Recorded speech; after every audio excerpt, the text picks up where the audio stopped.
Hi friends, this Ashok Kumar Sijwani. उम्मीद करता हूँ आप सब खैरियत से होंगे। दोस्तों, एक बार एक शख्स काफ़ी परेशान होता है और वो अपने कुछ दोस्तों के साथ डिस्कस करता है कि यार मैं बहुत परेशान हूँ, मुझे कोई ऐसा सजेशन दो कि मेरी ज़िंदगी की परेशानियाँ दूर हो जाएँ। कुछ ऐसे सजेशंस, कोई ऐसी नसीहतें जिस पर मैं अमल करके अपनी लाइफ को थोड़ा बेहतर बना सकूँ।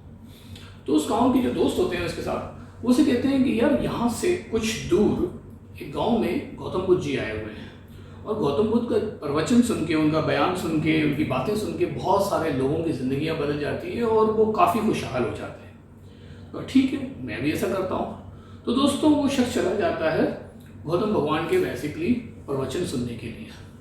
वहाँ जाता है और वो एक दिन पूरा जो है उनका लेक्चर सुनता है और लेक्चर सुन के आने के बाद आ जाता है, फिर दूसरे दिन आता जाता है, तीसरे दिन आता जाता है। तो वो तकरीबन इस तरह से 1 महीना तक आता जाता है, लेक्चर सुन के आ जाता है। फिर उसकी लाइफ में कोई चेंजेस नहीं होती, तो उसने सोचा कि यार मैं जाके खुद ही एक दिन गौतम बुद्ध से बात करूँ। एक दिन प्रवचन ख़त्म होता है और वो गौतम भगवान के पास चले जाते हैं। वो जाके वो शख्स कहता है कि गौतम भगवान, मैंने तकरीबन 1 महीने से आपका लेक्चर सुना है और मुझे सुनने में आया है कि जो लोग आपके पास आते हैं उनकी ज़िंदगियाँ जो है दिनों में तब्दील हो जाती हैं, वो खुश हो जाते हैं, उनकी लाइफ जो है वो चेंज हो जाती है। लेकिन मुझे ऐसा कुछ नहीं लगा, क्योंकि मैं आता रहा हूँ और तकरीबन 30 दिन हो गए और 30-40 मतलब ये 30 दिन के दिनों में मुझे कुछ भी फ़र्क नहीं पड़ा। तो गौतम जी उन्हें कहते हैं, ये बताओ कि तुम रहते कहाँ हो? उसने कहा, मैं इस गांव से दूर एक गांव है, उसमें रहता हूँ। तो गौतम भगवान कहते हैं कि वहाँ से तुम यहाँ आते कैसे हो, यानी कि आते हो जाते कैसे हो? तो कहते हैं कभी बैलगाड़ी में आता हूँ, कभी घोड़े से आ जाता हूँ, कभी कोई और रिसोर्सेस होते हैं उसके ज़रिए पहुँच जाता हूँ मैं। तो इस पर गौतम बुद्ध ने कहते हैं, क्या ये मुमकिन है कि तुम यहाँ बैठे रहो और बैठे बैठे अपने घर पहुँच जाओ? उस पर वो शख्स हैरान होता है कि ऐसा तो मुमकिन ही नहीं है कि मैं यहाँ बैठा रहूँ और मैं कोई बैलगाड़ी ना लूँ, कोई घोड़ा ना लूँ और वहाँ पर पहुँच जाऊँ अपने घर में। ऐसा तो मुमकिन ही नहीं है। तो उस पर गौतम बुद्ध से कहते हैं, ठीक इसी तरह सिर्फ और सिर्फ मेरे प्रवचन, मेरे लेक्चर्स, मेरी अच्छी बातें सुनने से तुम्हारी ज़िंदगी में कोई तब्दीली नहीं आएगी जब तक तुम उन पे अमल पैरा नहीं होगे, जब तक तुम उन पे अमल नहीं करोगे।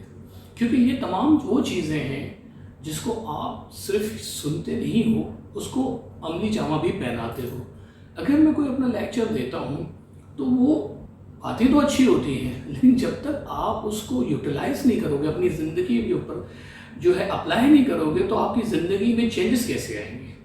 तो उस वक्त से थोड़ा हैरान होता है कि यार ये तो मैं सोचा ही नहीं था।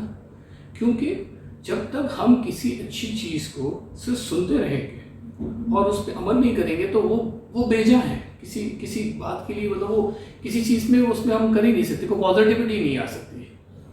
इसी तरह हमारी लाइफ के अंदर हम कई लेक्चर सुनते हैं, मोटिवेशनल स्पीचेस सुनते हैं, अच्छी किताबें पढ़ते हैं, तहरीर हयात की जो है हयात को बेसिकली बेहतर बनाने के लिए तहरीर पढ़ते हैं, अच्छी किताबें, अच्छे लेक्चर्स, बहुत मोटिवेशन होती है उसके अंदर।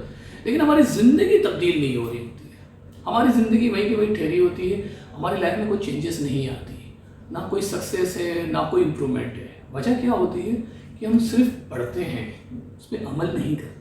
दोस्तों, चाहे कितना भी अच्छा मोटिवेशनल स्पीकर क्यों ना हो, कोई कितना ही अच्छा लेक्चर देने वाला क्यों ना हो, जब तक उन बातों को आप सिर्फ सुनते रहेंगे और उस पर अमल नहीं करेंगे, तब तक वो बातें सिर्फ बातें ही हैं। वो कहते हैं ना कि अच्छी बातें तो दीवारों पे भी लिखी होती है, लेकिन बगैर अमल के किसी बात का कोई भी फ़ायदा नहीं होता है। तो जब आप सोचें कि अगर कोई चीज़ अच्छी है अपनी लाइफ के अंदर, आपने कहीं से सुनी या पढ़ी, तब तक आप उसको अमली जामा नहीं पहनाएंगे दोस्तों, तब तक आपकी लाइफ में कोई इम्प्रूवमेंट नहीं आएगा। खैर, आज की मोटिवेशनल जो स्टोरी थी वो इसी बात तक थी कि लाइफ में मोटिवेशन जो है वो सिर्फ वर्ड से नहीं आती है, एक्शन से आती है। उम्मीद करता हूँ आप मेरी बात समझ गए होंगे। अगली बार एक और नए टॉपिक के साथ आपसे मुलाकात होगी। Take care.